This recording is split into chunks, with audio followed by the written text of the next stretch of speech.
What's good everyone, my name is Chefkoch and today I want to talk about the pioneer for melodic and alternative trap, SahBabii.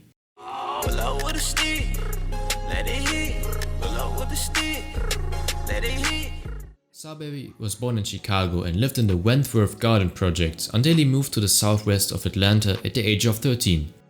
His aunt actually gave him the moniker SahBabii in his childhood, so when he started his music career he just used this nickname. He was dropping music since the age of 15 back in 2013, but since he grew up in two cities, his style of music was unique and a mix of different natures of rapping.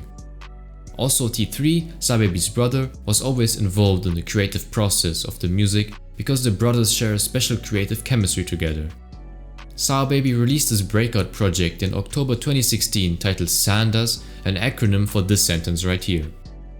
The entire project was recorded on his brother's broken microphone in the family's bedroom studio. Despite the tape not being recorded professionally, it really sounds amazing and features great vocals by Sah on ethereal and soothing beats. This album features melodic trap and plug instrumentals, of which SahBabii sings beautifully. I still enjoy Sanders to this day, and if you consider that it came out in 2016, it really aged well and depicts SahBabii as a melodic trap pioneer. Especially the track Purple Ape is timeless and I still bump it on a regular basis.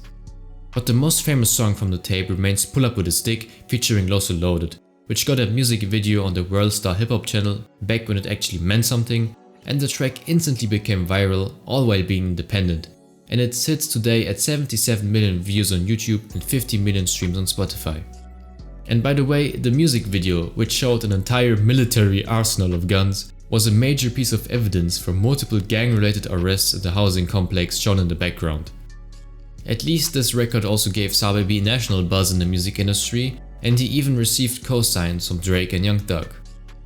Also fun fact, 2 weeks after the release of the Sanders tape, he actually got fired from his job at Dick's Sporting Goods, but SahBabii didn't have to worry about that anymore since his music was starting to take off. In 2018 he collabed with Playboi Carti on the song Supersonic, but of course it never came out. But he managed to obtain a feature from 21 Savage on his single Outstanding, who actually shouted out Sah prior to that on the song in 2017. He followed that up with the release of the Squid-tastic album in August 2018, a great tape for the summer. SahBabii's sonority on this project is uplifting and melodic. He likes to create blissful and light sounding music because it makes himself feel better as well.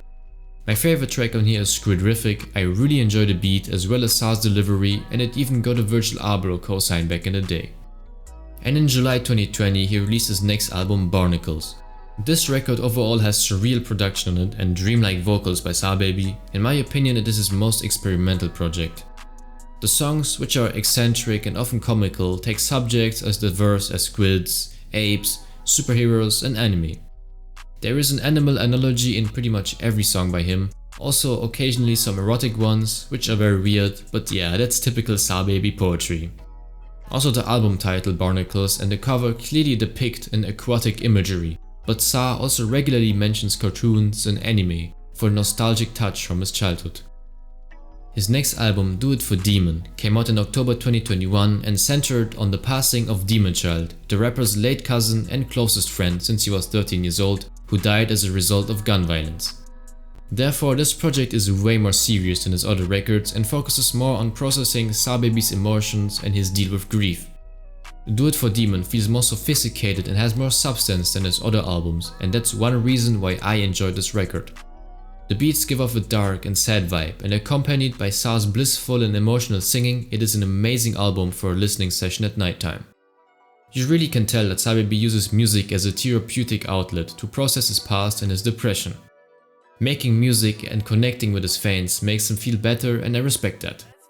He also has an interesting approach to music, as he normally doesn't listen to music in his free time for the simple goal of never copying any other artist. This tactic honestly seems to work because SahBabii really is in his own lane and his music definitely is unique.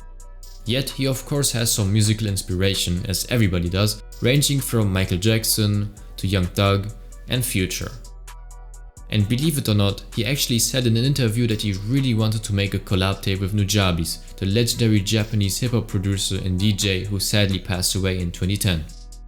I really have to say, SahBabii is creating his own musical world. He is pushing positivity and I really like his uniqueness he brings to melodic and alternative trap. Right now he's went on a small hiatus once again, but I am sure he will be back eventually. Even though SahBabii isn't the most active rapper, he still keeps a consistent fanbase and his latest single Lost All My Feelings even went viral on TikTok. Definitely go check out his music if you haven't yet, and with that being said, thank you for watching, don't forget to subscribe, leave a like and comment which artist I should cover next. Cheers!